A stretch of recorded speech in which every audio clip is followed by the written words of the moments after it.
to inspire and nurture the human spirit, one person, one cup, and one neighborhood at a time. This is the Starbucks company motto, and today I'd like to talk about the well-integrated coffee culture in America.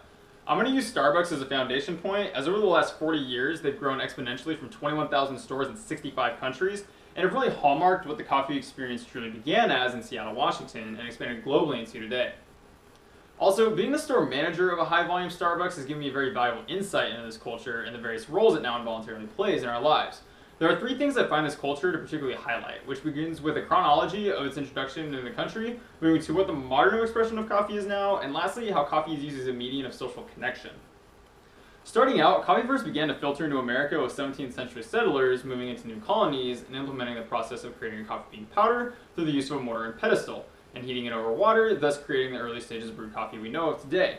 To jump ahead in 1971, Starbucks has just opened its first coffee house located on the famous Pike Street, serving freshly brewed cups of black coffee to the working class of the city. This quickly caught on with the American people as consumption of the dirty hot water gave perkiness to the rest of their day, collectively inspiring productivity.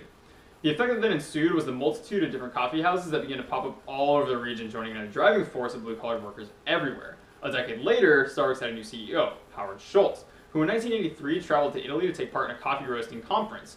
During his stay, he discovered small Italian espresso bars every few blocks or so. And when he finally entered into one, he had no idea what to order because there's so many items on the menus containing names he can hardly pronounce.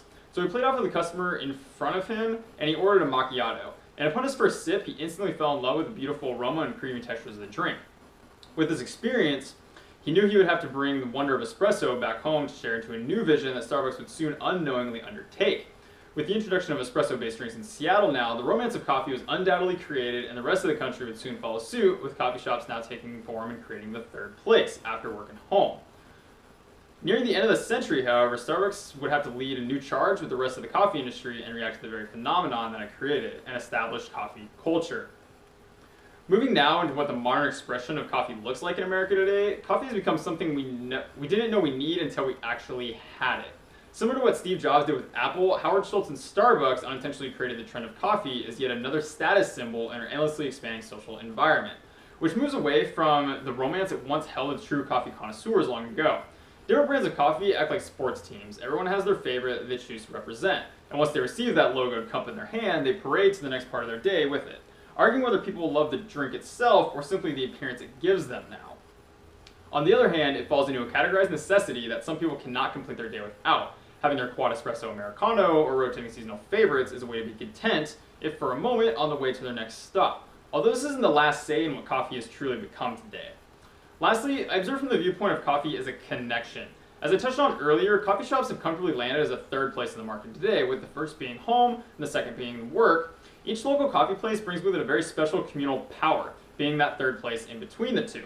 Whether being a vehicle on which to settle in and complete your college homework or work project, or just a good excuse to spend time together with one or many people, coffee shops have always served as a focus on bringing us a space rather than a product. Wherever you find your daily specialty coffee, there are bound to be baristas there that grow to know their regulars. They have their drinks started as they see them walking in the door, which fosters a unique sense of trust and familiarity in an otherwise foot traffic heavy network of consumers. Today, coffee shops actively move to fill a psychological need in people that other industries don't need to do in quite the same way. And it's evolved since, from its original origin of introduction into the country to holding a completely different modern expression, and finally how it connects us all with the same ideals it originally held over 40 years ago. And even though I'm not a coffee consumer myself, I've grown to learn and appreciate the mass culture it creates for countless others, from those who come into my own store, and to those who share in similar atmospheres in other coffee shops all across the country.